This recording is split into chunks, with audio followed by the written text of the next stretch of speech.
Hey guys, this is James, your host of the Table Talk. Jazz is here. She's on a Yes, I break real am. quick. I am James. And I am Jazz. This is the Table Talk. And baby, we're back. Today's episode is going to be on single parents, men and women.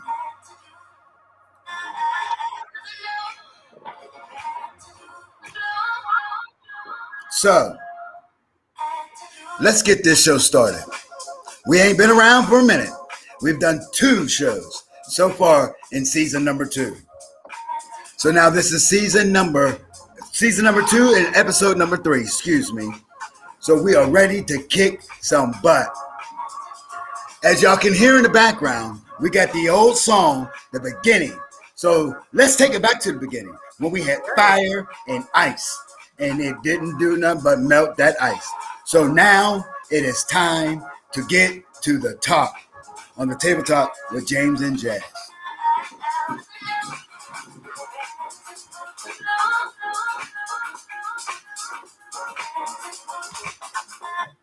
Hey, Jazz.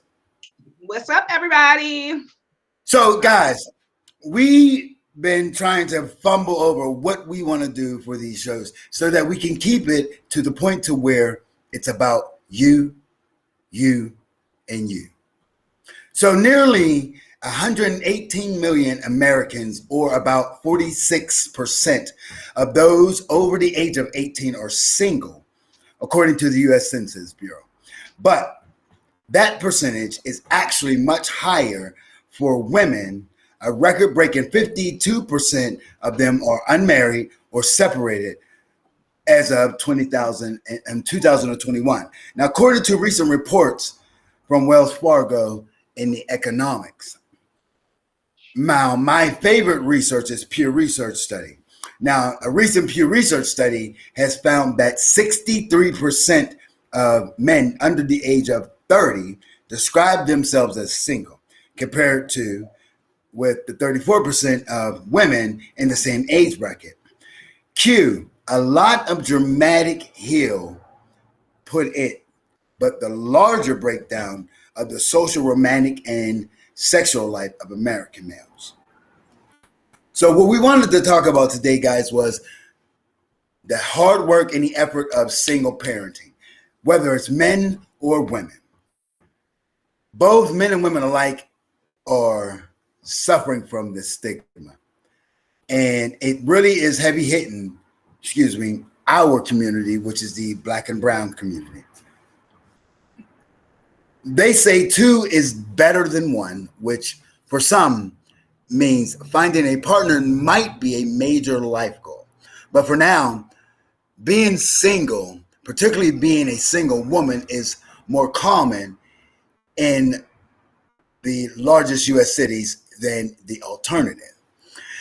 According to a magnifying money analyst of the latest U.S. Census Bureau data, 55.6% of Americans 20 and older across the 100 largest cities are single, meaning that they aren't married or they're divorced, separated, or widowed. Singlehood is even more common among women across the 100 cities, 57.3%, than men, it's 53.7%. Some may choose to remain single while others look for partners to eventually be married. But either way, Magnify Money content director Ismet Menga says being single can simply signify impacts one's finances. So many finances and many financial incentives, not to mention financial advisors in our society, are geared towards married couples and families. She also said it can sometimes feel daunting to tackle and protect your finances as a single person. Now, most adults in the larger 100 U.S. cities are single, but women are more likely to fly solo. Just over 55% of people 20 and older are single. That jumps up to 57.3% for women and falls to 53.7 for men. Now, men and women, they share an outside of about 4 of the largest cities. Greensboro, North Carolina has the widest gap between the rate of single women and men. The women are 62.2% and men are 52.2%. On the average, there's about 3.6% difference between the share of men and women. Now, in the Midwest and the southern cities are full of singles. Of the 10 cities with the highest singles adults, one of them falls outside the Midwest or the South. Detroit has the highest share by 75.6% of the single residents 20 and older, followed by Cleveland with 72.8%. Then it's Baltimore with 71.3%. Now, 6 of the 10 cities, with the smallest shares of singles adults are in California and Arizona, including Fremont, California, with the fewest single folks at 33.5%. The other 4 cities are in the South. So when it comes to single people and single parents, it is gaining numbers.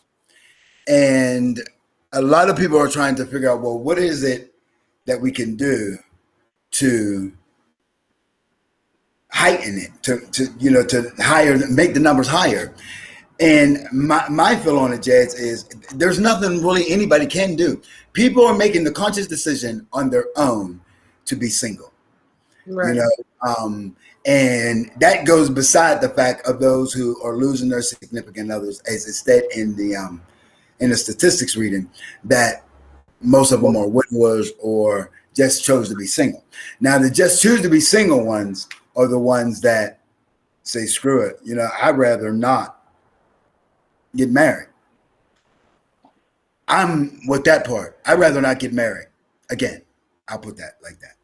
Because it's hard for 2 people with different personalities to come to an agreement or to make compromise.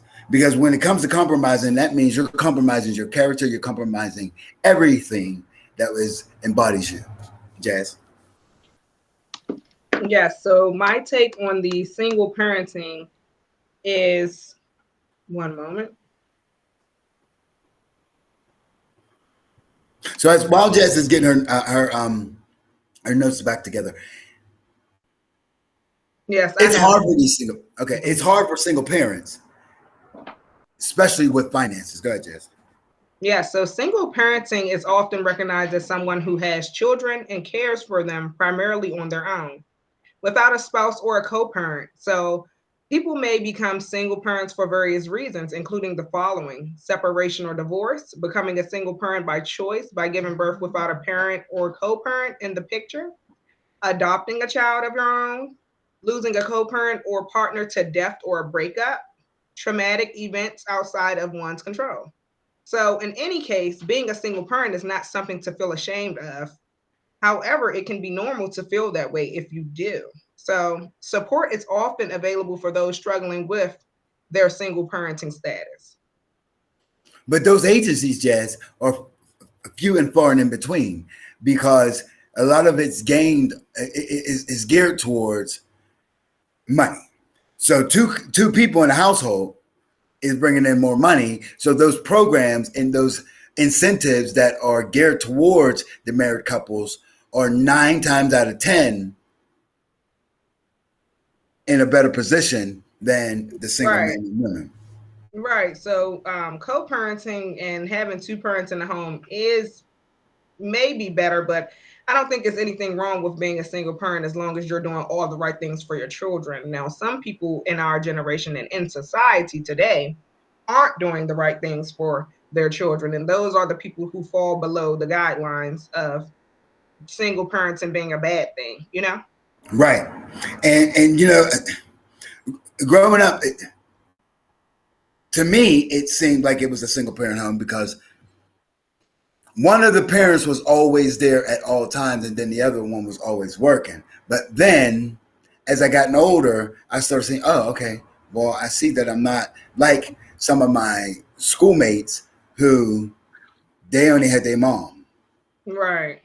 You know, it was unheard of, or it was very put under the rug that there were single men in the Right. house.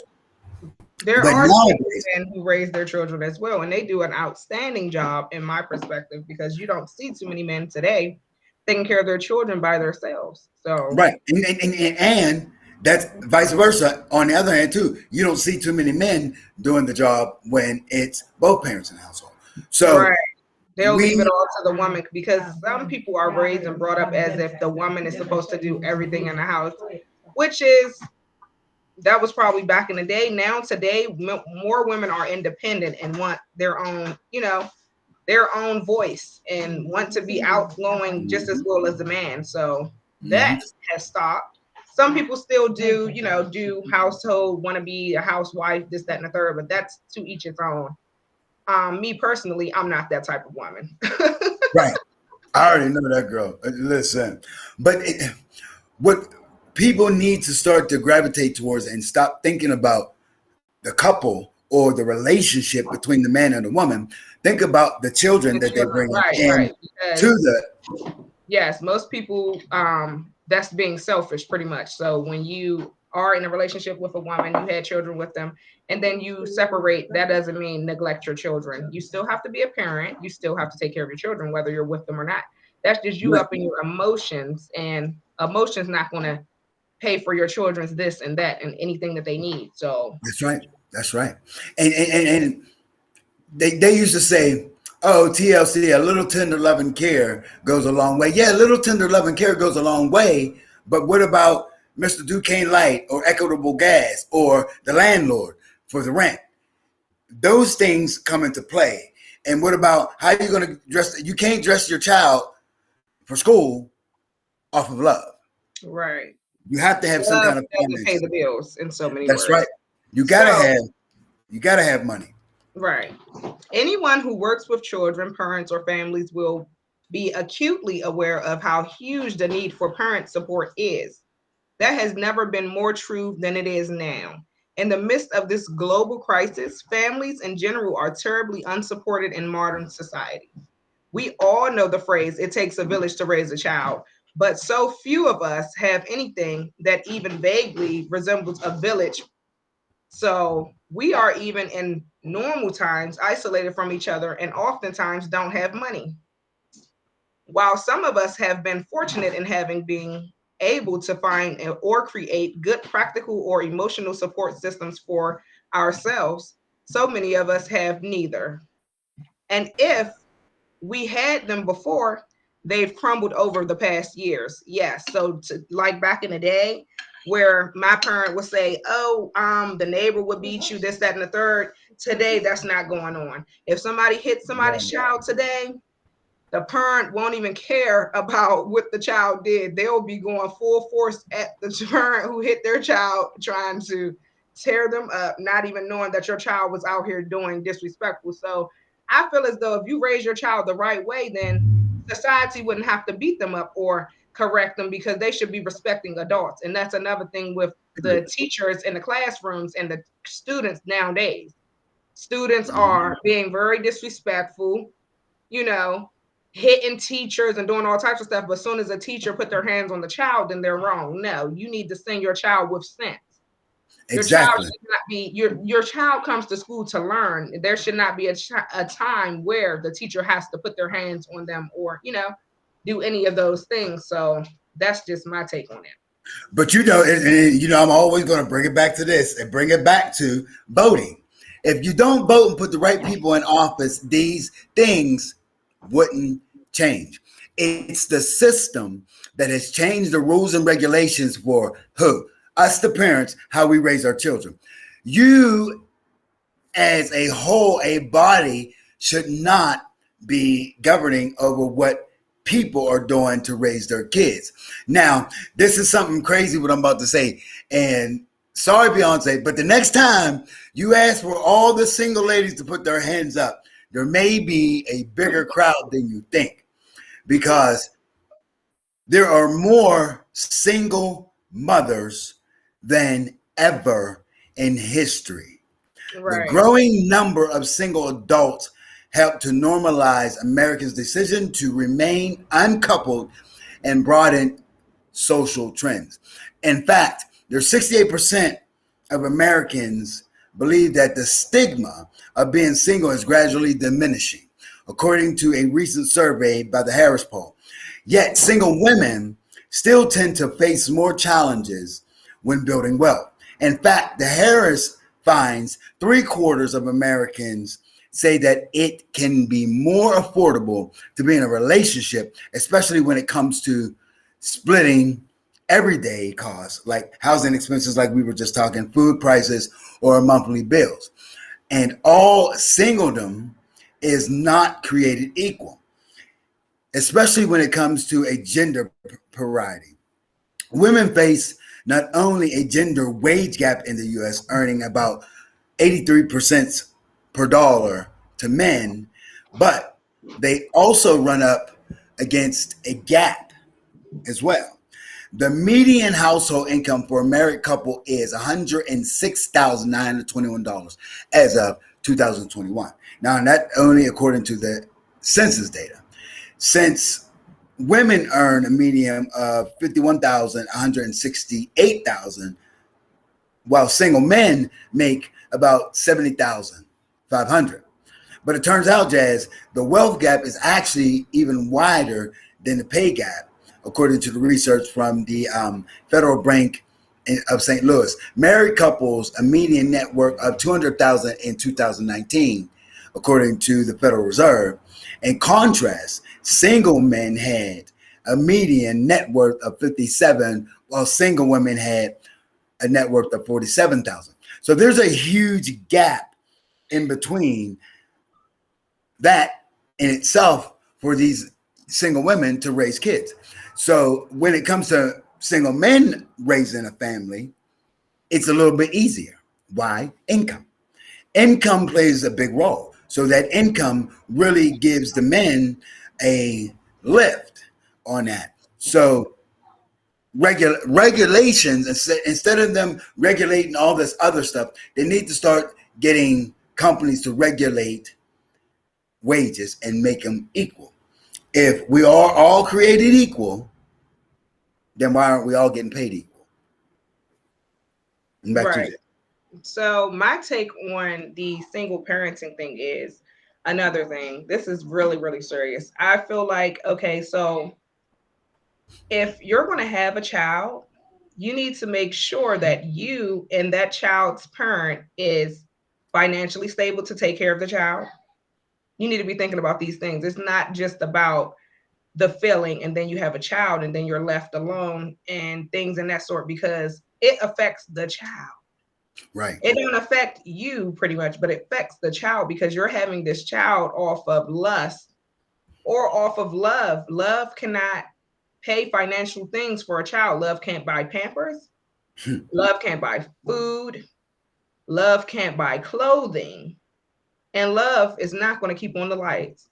So that's another thing that women and men need to think about before they have children with people and you can't afford it. Don't have children if you can't afford it.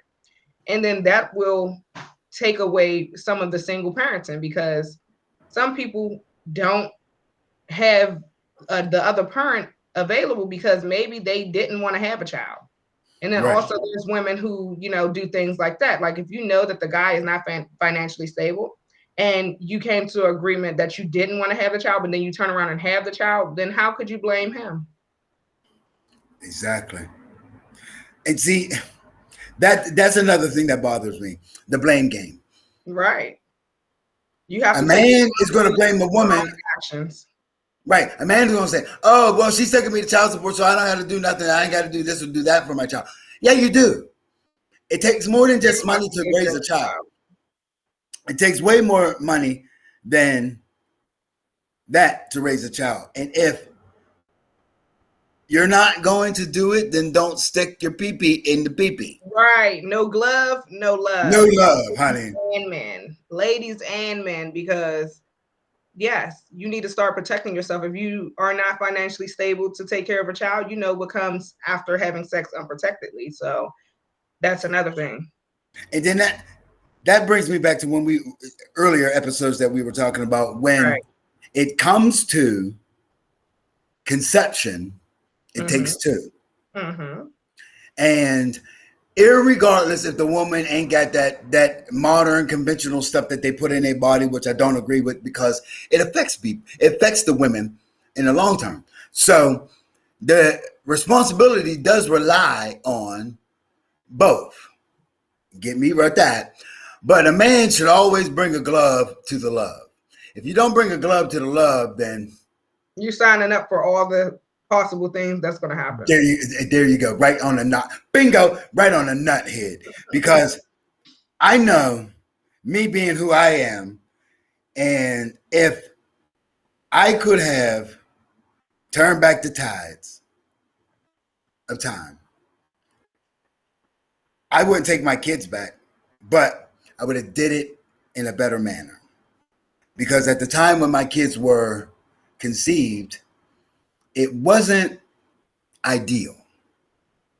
My son was conceived. I was a junior in high school. He was born. He walked across the stage, basically, with him and me and his mother, basically. And if I didn't have the parents that I had, I probably would have graduated mediocre, but I still graduated with honors and things in that sort. I still graduated good. But even with my counterparts, my friends, a lot of them came from single family homes, and a lot of them didn't have babies at young age. And a lot of them today are married and still married and happily married. So to me, it doesn't matter whether you're married or single. It matters what fruit you put into the child. You know, would it be ideal for a couple to be married so that their kids can grow up with mom and dad? Yeah. But they can still grow up with mom and dad, even in a single parent home. Single parenting home, by definition, does not necessarily mean that one parent is not in the life. It's just there's only one parent in the household. Right. So folks need to get that part of it correct. It's just one parent in the household, which constitutes it to be called a single parent. Right. So as parents, we struggle to keep up, constantly feeling like everyone else has got it all together, is a better parenting than we are. But often we're afraid to share how hard parenting is for the fear of being talked about, ridiculed, or bad criticism.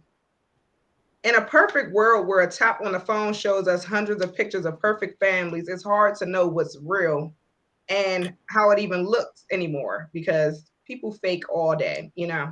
All day. So, me as a parent, I wouldn't even care about other people and what they think of how you're parenting your child as long as you're doing it the right way. Everybody wasn't brought up the same. Everybody's not going to raise their kids the same. The same way that you was brought up, some people dislike the way they was brought up, so they would do it a different way with their kids today. But I feel like whatever you were brought up back in the day, those people had way more respect for those adults than today. So maybe we should go back to how it was brought up back in the day, because today we have kids running around doing whatever they want. We have kids disrespecting their parents. I don't know what goes on in other people's household, but it might be a thing where respect isn't given to the child. So if you dish out disrespect all the time, even talking to your friends, family members, co-workers, whoever, and your child constantly see that, then that's what they're going to be doing when they get out in the world. And that's something that you don't want to put on your child, because you want them to be respectful so they won't get messed up out in the world, because we end up living in a cold world and people out on the street don't love your child as much as you do. Right. So they wouldn't even care. Right. And back then, and back in the day, everybody cared about everybody's kid because I Right. know I could go 3 doors down, and by the time I got to that third door, or even before I got to that third door, somebody seen me do something, was on that telephone, and we didn't have cell phones then, was on that Right. landline, and it was calling, so Linda's Casper down the street doing some da da da da da. And that in itself goes back to that thing where Hillary Clinton promoted, but she didn't create it, that it takes a village to raise a child. And it does. In a sense, it does, Yes, because because you're not always there every step of the way of your child. Child have to go to exactly, school, you're not going to be there. Child has to go exactly, here, you're not going to be there. When the child gets older and has to be independent in this world, you're not going to be there every step of the way. So whatever you instill in your child, make sure that it's positive and make sure that it's really information that they can use throughout their lifetime, and not yeah, showing them every day arguing, every day talking about people, every day violence, every day bad stuff that they can put out into the world and be a negative impact. We that's right. need more positive youth. The That's youth right. today is being manipulated by whoever they're hanging with and family members, and most people today is friends with their kids instead of being their protector, their provider, their, giving them more information so that they can live longer. Right. And see, back then, too, they had a lot of youth organizations that Yes, kept they had the kids. Boys and Girls Club, this, that, and the Mhm. third. Today, I don't see any of it. Well, we can accredit that to the George Bush, the second George Bush, the son, his administration, when they started taking away the money from these organizations because they're saying, oh, big government. Well, these organizations wasn't big government. These organizations was helping the parents The parent their kids community while they too, were working, you right? know. And Aftercare, after school, all types yep, of things. We need those yep, in every community all across the world. exactly. So then when it comes to us thinking about what the percentage of Americans are single. Among those, as I stated earlier, 63% of them are men and 34% of them are women, and they consider themselves single. Now, this dropped to 25% of men and 17% of women when it comes to those who are the age of 30 to 49. And of course, by numbers, in that age group, because you don't want to die lonely. You don't want to die by yourself. And it happens.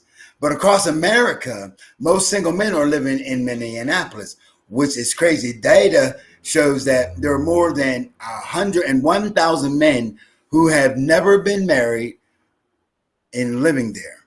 Atlanta is the second city of bachelors, followed by Newark, and then, wow, Pittsburgh.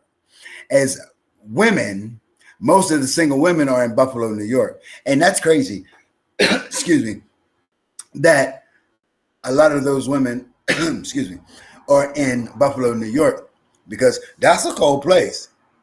So they must be some big women to keep that judge in.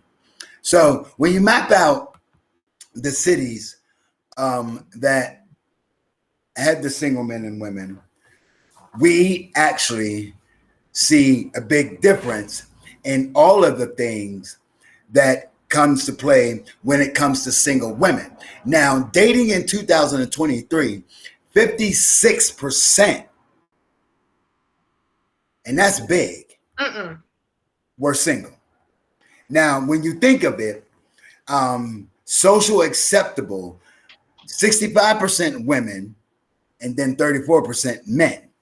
And then the Ladies, ones that admitted to researching data online, 51% women, 25% men. ladies. Now, 29% spend more than 20 minutes on researching dating online. So that's kind of crazy. Back to you, Jazz. Yes. So imagine having support when you need it. People who know your story and how hard you're working, people who think well of your children, and even with their behavior when it's less than precious. People who can lend emotional support as well as be there for the practical stuff that we all need. Basically, when you have children and you have more than one, some of us parents needs to actually sit with each and every last one of your children to see what's going on, because most of the time some people households get caught up into the relationship, having a relationship, whatever, with their partner. They'll pay more attention to them than their children, and that's where the kids become behavioral. They want attention, they want this, they want that. So I feel like if you're a single parent and you have a whole bunch of children, you have to get to know them individually. But see, and you know what, Jess? Now this is where we may differ. That's make it better at parenting. It'll make it better at parenting, right? Because you'll know. But this is where the breakdown, I feel, falls. Okay. It falls on the men, because when there is not no stronghold inside of that household, it's kind of hard for the woman to be the mother and the father, and vice versa. So I'm not discounting on either side, but it's more prevalent on the men's side than it is the women's side, and it's bad. It's so disheartening that men could turn their backs that much more faster than a woman. Right. Because, so in so many words, basically what we're saying is that parents need to be more in their kids' lives. Yeah. There's nothing more important than what you brought into this world. Right. Because my favorite show, and I don't care if y'all don't like it, but Chrisley's knows best. So what, they in federal prison. But that mother and that father showed the world that they care about their children. They're involved in their children's lives. Even though they had super busy careers, they still involved their kids in every single thing. And even though it was a fiction story, the Cosbys was the epitome, the best description of how you should be involved with your children, whether it's doing charades and skits at home, whether it's playing dress up, you know what I mean? Or even going out and doing weird, simple things with their children. You know what I mean? Like, just to get that bond. Right. When my kids were younger, there's this place called LTD Commodities. And they used to sell like home crafts and stuff like that. We would do that.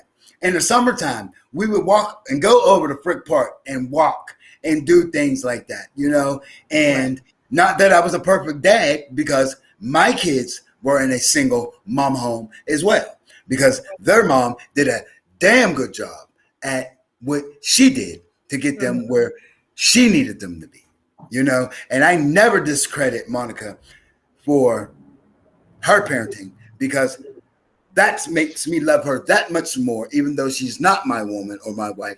That makes me love her that much more because she did a damn good job with that. And that's another thing. When it's a single parent home, whether it's a male or female, neither one gives the other one the credit that is due. You have to give credit where credit is due. And if you don't, then there's going to be problems. It's going to be problems with the breakdown. Walking back and forth through the thing. With men and women. There's going to be a breakdown with all of that. And real quick, as you guys see, and we keep stating, and I know Jazz be getting upset, we have homes, and we do these shows in our homes, and we do these shows to provide information and our perspective as well. Give people a little bit of push that they don't get, a little bit more encouragement. Like that song where it says, encourage yourself so that you can go a long way. Because without encouragement, we can't go nowhere. Guys, I'm holding my phone because my buddy is on the phone. And I wish we could take commercial breaks, but we can't take commercial breaks because we're doing a recording. But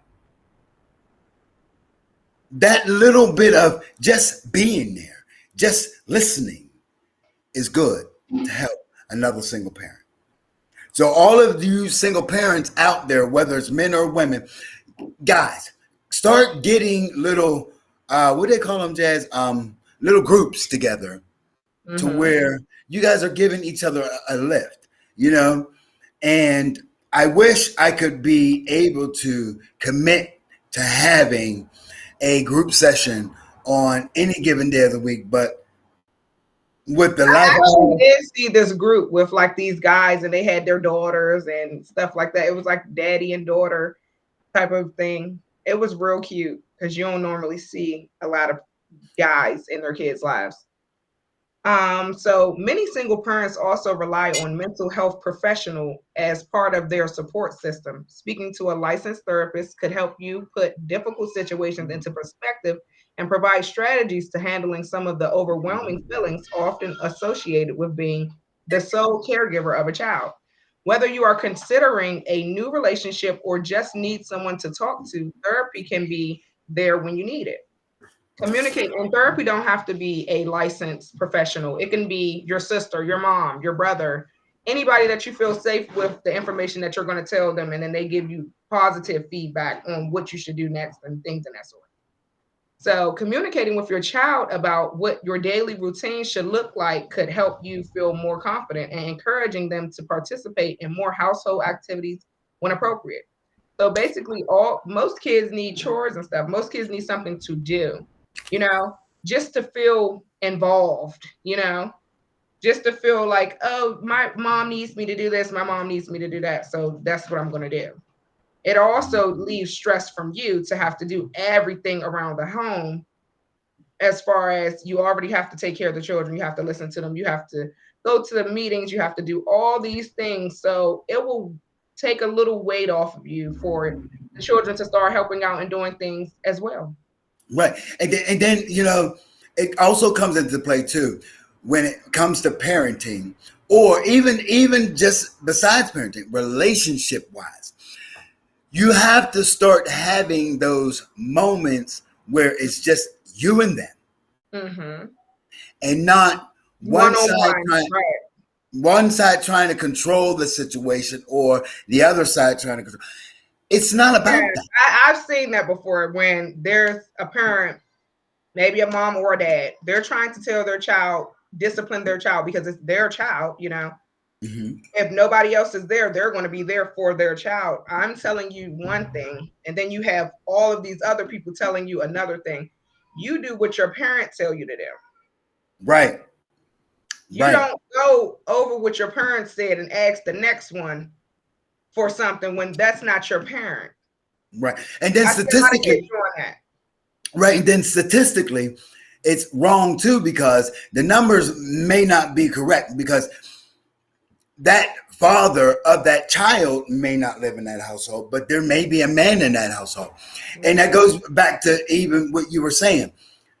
Even if it's that man's child, that man that is with that woman, and he's that figure in that household, he should be able to help out with some of the discipline as well. Not meaning to actually put your hands physically on a child, but to actually get a bonding with them as well. If you're going to be with their mom, you're going to be in the house, you're going to be around them. So that is something to take in. Right. Now, when people are preparing for dates, singles are doing more than just dressing up. More than 1 in 3, which is 38%, admitted to stalking their date online. Now, 51% of women versus 25% men said they looked up the person online. Now, in fact, 29% more than 20 minutes of research on the date. Some have stepped further and actually told their date that they're looking them up online. Now, nearly 1 in 6, which is 14%, confessed to it, while 19% says a date has to admit to looking them up. Now, others, they just say, or they rely on Google searches when they're researching a potential partner. Now, nearly 1 in 5 which is 18%, have run a background check on their mate. Now that's frustrating. Yes, I actually was talking to someone about that, a coworker. So basically, yeah, I would run a background check as well because I'm not trying to meet nobody and then I end up dying or something. You know what I'm saying? So some people meet up in public places, but then after that public meetup, there's other occasions, you know. Right. You can meet up at home. You think, oh, I know them enough. We done met up in public spots enough. No, some people are creepy. Some people are crazy. I don't even know how people are even doing the online dating thing. I mean, me personally, I wouldn't be able to do it. I'm in one, and listen, when like, you see people in different states, different countries, this and the third. Yeah, but I don't know. Look, I'm on 3 of them. Okay. And when I tell you the how can I say it? When I tell you the weirdos that I come in contact with, I'd be like, bro. Yeah, one of my friends, okay, she's been talking to this guy. She's like a gamer. So she's been talking to this guy or whatever. And I guess they've been talking for over like 6 months. They've got to know each other and he's been sending her money in this, that, and the third. But now they're planning to go on a trip to a specific spot where they're going to be in private, you know. Yeah, it's going to be people around, but once they go to their room that they booked, they're going to be in private. He's like, oh, I'll sleep on the floor. Ain't nobody sleeping on no floor. No, girl, he gonna tie you up. He gonna tie you down, honey. You better not go on that daggone date with him. And it better not be a cruise. Girl, when I tell you, these men that take these women on these cruises, even last year, when they were having all of these missing women and these women were coming up, end up missing on these cruises. Listen, I do not suggest you go on no outlandish trip or no out of the country trip with a person you just met. Now, a staycation, I suggest you do that. I suggest you stay home, fix your house up like it's the Hilton Hotel, baby, and look, play the butler or the maid or whatever, role play. But don't do that because then your kids aren't just going to be in a single parent home. They're not going to have one. Right. And that was the point I was getting at. Yeah. So, yeah, I'm sorry, Jess, for cutting you off because that took me. Good. Whoa. James not doing it. Right. So that's why I was like, I don't know about the online dating. I mean, a lot of people do it. No. But just me. No. Now, I know back in 2013, I was in Atlanta and they had this thing called speed dating where we would go to the like restaurant or they would have a bar cafe and there was like 20 men, 20 women or 20 men and 20 men, however it was. And you would go speed round. You would get 5 minutes. Which one you're more interested in. Right. And then whichever one you picked at the end of the evening, you had to have 5. And at the end of the evening, you picked those 5. And each night of the week, you picked one of them ones to go out on a date with. And you did this for like 3 weeks. And then after the third week, you would go back to the speed round. And then you would choose who you wanted to actually date. Whoa. When I tell you, that was enough time to pick. No, that's how I don't understand how like some of these shows, My 90 Day Fiance or Married at First Sight. No, you might like walk around with doodle strings in your drawers. 9 times out of 10, the online dating sometimes it don't work. Right. It'll last for maybe a year, but things is not going to work out because if you met them on there, what makes you think they're not going to still be on there if they get to talking to you and they don't like something that you did or this? They're going to get back on the app and find another person. So you'll just never know. Right. And listen, I'm a gay boy. So I'm on these dating apps. How am I going to meet you on the app, which I know because we don't normally do stuff like that, but we know it's a dating app. So how am I going to meet you on a dating app and then, oh yeah, 2 weeks later you're my boyfriend? Together. No, Right. no, Right. bye, later. I'm not doing it. And even like with Dominique, the African, I didn't meet Dominique on a dating app. Right. We met in passing. And then we started corresponding on Facebook. And y'all going to be like, oh, James, you're a cheater. No, I'm not a cheater because I was in an open marriage and we had that agreement, and that's what it was. So then Dominic and I decided to move forward. And listen, because of who he is, where he's from, he was sending me good money. Yes, ma'am. Mm-hmm. He was paying bills. Yes, ma'am. So when it comes to me making the decision, he's at the top of the list. I'm not dealing with these dating apps. These dating apps is fulfilling my time right now and not my future. Do you have anything else, Jess? Yes. Okay. So as we was talking about, establishing mutual respect. As a parent, we may need to assume authority often. For single parents, sometimes that means acting as the only authority in your household. It could feel challenging to stay balanced in that role and under stressful situations. Yes, such as you're tired of talking. You might had a long day at work. You're not trying to stress enough how you need your house clean, this, that, and the third.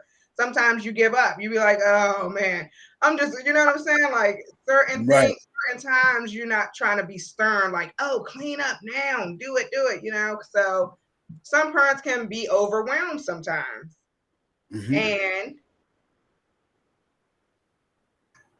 however, try to stay as mindful as possible of how you treat your child in those circumstances, because some people might lash out, hit their child, doing, you know, so what you say, how you say it, and the type of discipline you enforce may impact the level of respect your child has for you or themselves.